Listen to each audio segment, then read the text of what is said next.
Руководитель администрации главы правительства Якутии Федор Борисов представил Александра Атласова коллективу Минсельхоза. Напомним, Александр Павлович был назначен на должность исполняющего обязанности министра сельского хозяйства указом Егора Борисова. Александр Атласов ранее занимал должность главы Намского района. Сегодня на встрече с коллективом министерства он рассказал о главных задачах, которые поставил перед ним руководитель региона.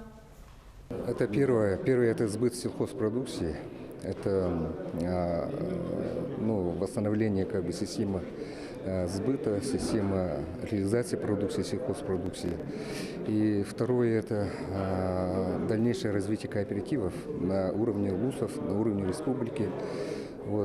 И эти кооперативы должны обеспечивать, принимая сельхозпродукцию, реализовывать по всем этим торговым точкам, и тем самым должны привести доход своим этим хозяйствам.